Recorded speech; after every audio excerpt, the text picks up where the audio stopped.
Hi, I'm James Shillinglaw, and I'm here with Rocio Lancaster, who is the Undersecretary of Tourism for Jalisco. Did I say that right, Rocio? Yeah, that's perfect. There we go. Hello, James. So here we are, and we're going to talk about Jalisco because it is a destination and Americans can go to right now, and there's a lot going on down there. We're going to get an update from Rocio about that, and also some very interesting programs in diversity and other things that Jalisco has put on. Of course, Jalisco is a state in Mexico that includes a lot of destinations you're going to recognize, and Rocio is going to tell you all about that and more on Insider Travel Report. First of all, we know, Rocio, you're down in Jalisco, right? Where exactly are you? So I'm in the capital of the state, which is Guadalajara. Well, we've heard of that one. Yeah. I always love Guadalajara. It's the perennial Mexican name. It's wonderful alliteration and everything else. So that's great. So weather is good. We were talking about that. Yeah, right now we are in a very warm, very nice weather. I mean, in Mexico, as you probably know, we don't have winter, to be honest, only in the very north of Mexico. So it's very spring-like weather throughout the year, which is amazing. That's great. Now tell us a little bit about Jalisco. We talked about the Guadalajara. It also includes Puerto Vallarta and several other destinations that are probably very familiar to Americans. Yeah, I think you probably heard about tequila, not only the drink, but there's actually a town of tequila, and Puerto Vallarta, which is one of the most iconic beaches in Mexico, very famous during the 70s and 80s of a lot of Hollywood stars like Elizabeth Taylor and many others have settled and bought houses there, or they go on vacation every year. And we have other types of destinations called magical towns. Throughout the state. We have 9 of them. And one that it's also known, especially for Americans and Canadians, is Jalisco in Ajijic, or Chapala, which is the largest lake of Mexico. We have a retired community, actually, of Americans and Canadians that go almost during the high season to 15,000 people that visit us. Wow. And they live there. So I would say that. And north from Puerto Vallarta, we have in the whole state 200 miles of Pacific coast. Right. So Puerto Vallarta is just a very little part of the coast. And if you go south from Puerto Vallarta, you will find what we call Costa Alegre. The literature translation would be the happy coast. And that's where areas like Careyes is settled. So a very high-end luxury resort style that it's eco-friendly. The new hotels like Four Seasons will start to open by the end of this year. So new exciting ideas and projects will start to happen in this part of the coast. No, that's great. Now is there what's kind of the history of Jalisco? I mean, it's a famous Mexican state, and you've got wonderful things. But tell us a little bit about the background. Sure, yeah. So Jalisco was actually, or Guadalajara itself, a capital of its own colony. So when the Spaniards came to settle, we had Mexico City as part of one colony, and the other one was Guadalajara and the whole region south to Jalisco as well. So Guadalajara itself is a city as old as 500 years old. So we have that history with the colonial area, but also we have settlements of the pre-Hispanic times.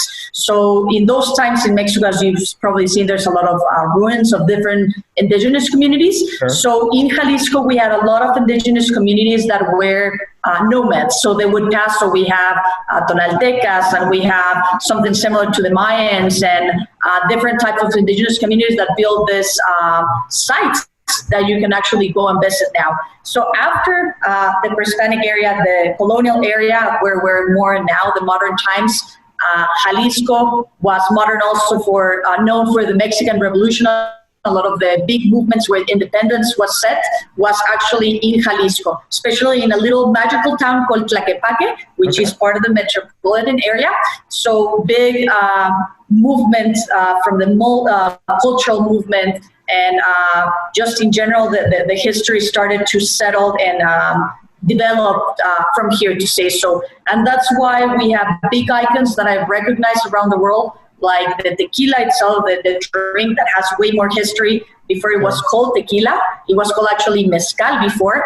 We have the mariachi that happened just between the Mexican Revolution and post-colonial times. And of course, we have the folkloric dance that everyone knows about. So that's a little history about Jalisco, very authentic. And that's why our slogan is called Jalisco is Mexico, because of all the elements that were born here and that we like sharing with everyone else. No, that's great. And so it's not just fun and sun and beach. You have a lot of culture, a lot of history, both from the Spanish times and even before. And a lot of the things we know that are Mexican are actually from Jalisco. So that's kind of wonderful. Now, let's talk about the tourism infrastructure front in the region. Are there new hotels? I mean, we've been in this pandemic period, but are new hotels coming online, or maybe big older ones coming back online if they're not already? Sure. So the industry itself was open throughout the year. There were maybe a few months that the hotel industry closed, but the nice thing is that the investment that we have going on in Jalisco for not only 2021 but on, it's still compromised, to say so, or it's still happening. So in the term of 5 years, which is actually 4 because we lost 2020, but from 2021 to 2024, we will be opening 25 hotels. The majority will be in the Guadalajara area. It's a city that has a lot of business, tourism as well. So those are the majority of the hotels. We'll be opening a JW Marriott by 2022 and a Moto by Hilton, which is like a design type of hotel by the Hilton chain. And this year we'll be opening the Four Seasons I was just talking about in the south coast of Jalisco, which will be a hotel that is settled on the mountain. It has an amazing views. It's about 200 acres of protected eco reserve, and it will have a little over 155 rooms. So they will have private residences, different types of beaches, tennis facilities. It will have a golf course designed by David Fleming, and organic spa. I mean, you name it, it's going to have everything. That's one of the big news that we have been waiting for. I think this will open up an area that is not as known maybe for the majority of people in the U.S. And the other one that will be opening is Dulworth Hotel in Guadalajara. It's a design type hotel with a special menu of ovo lacto-vegetarian menu. So this will be open also by the second semester of this year. But I mean, we have several smaller hotel chains, some local or national, like the Hudson, the Velvet, Guadalajara just opened. So the good thing is that we're moving, infrastructure is growing, and I think that's a good sign for a destination as it is Jalisco. Yeah, I'm glad you have been active in getting these projects done, and it sounds like I'd love to come down and see the Four Seasons and these hotels because it sounds amazing. And yes, I've never been to Guadalajara, but I have been to Puerto Vallarta, as we were talking about earlier. So definitely have to explore that. Now let's talk a little bit about how Americans get to Jalisco. What are some of the gateways and the airlines that fly there? And I also understand you've had some airport developments, right? Airport, could you repeat the last part? Developments. Yes, exactly. So we have 2 international airports, the one in Puerto Vallarta and the one in Guadalajara. We fly through the main hubs of the U.S. and other cities. So American Airlines, United, Delta, Southwest, Spirit, we're in conversations with JetBlue as well. So I would say that maybe all the major airlines or hubs are open and operating, especially through Puerto Vallarta. And we have other national airlines that are some of them locals like Volaris or Viva Aerobus that are also open to the U.S. market that you can arrive directly. I mean, just to give you an idea, a flight to Los Angeles, it's about 2 hours and a half. And the cost of the airlift is pretty, I would say, affordable, to say so. So that's one. We recently opened a flight through Frontier Airlines to Las Vegas. American Airlines just increased frequencies to Los Angeles, Chicago, Denver, and Newark. And Spirit Airlines will start operations in July.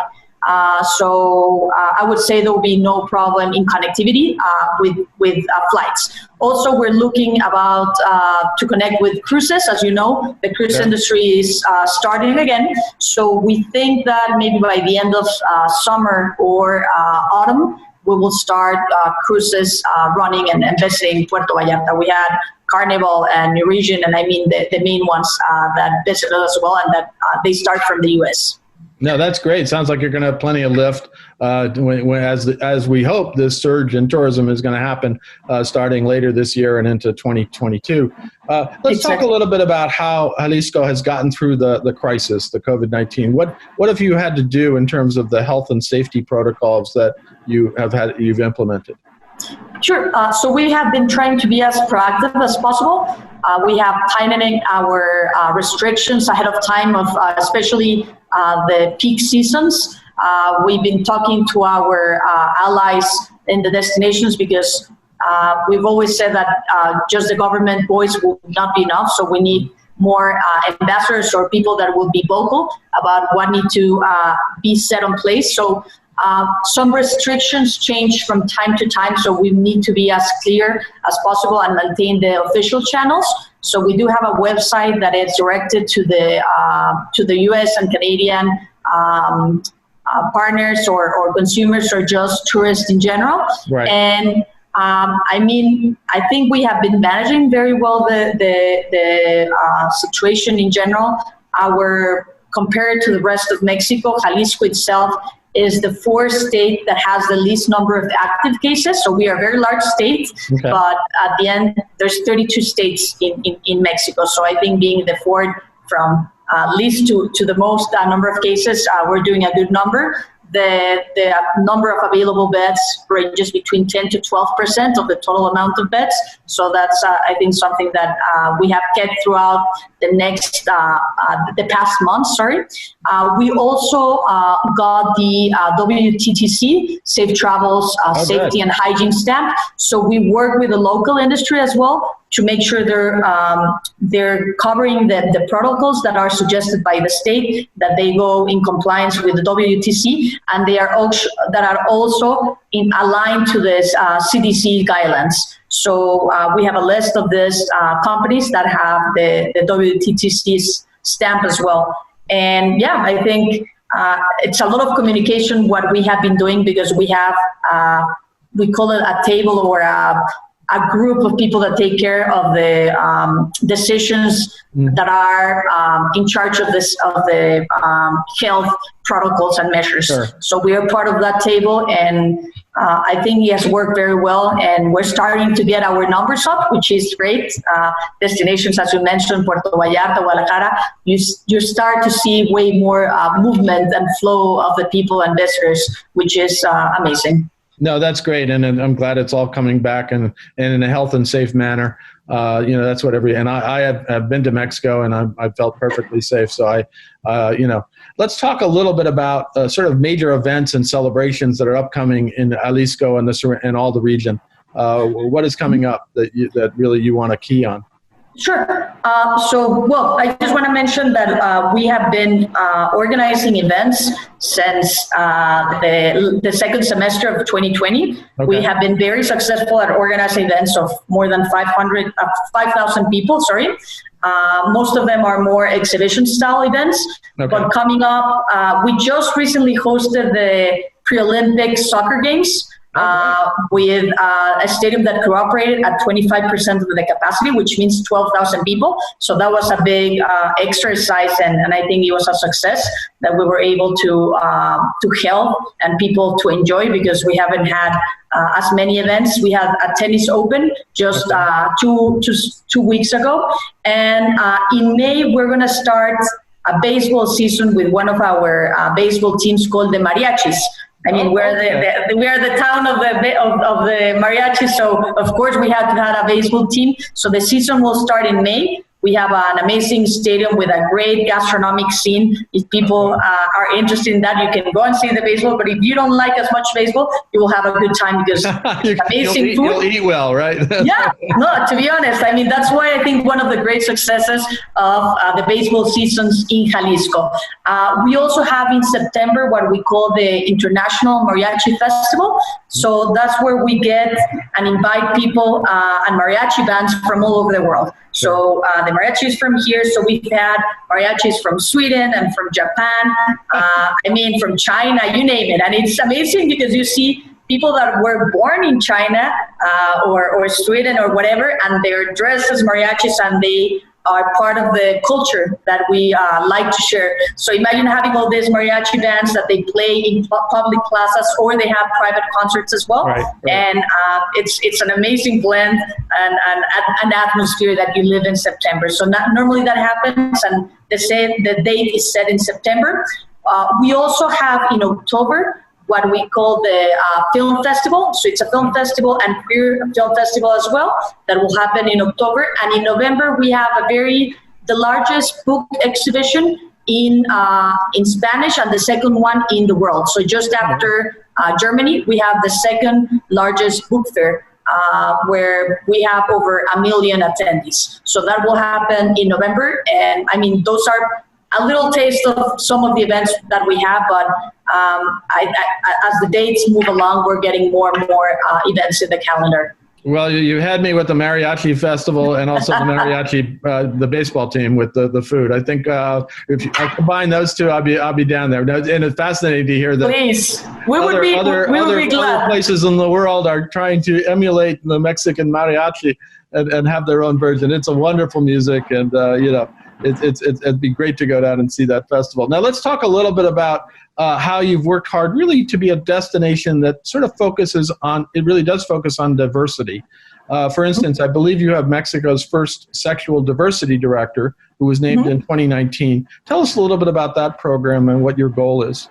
Yeah, actually, this director was started in 2018 with the current administration, and there has been some advances since this administration took over the importance of the LGBT community.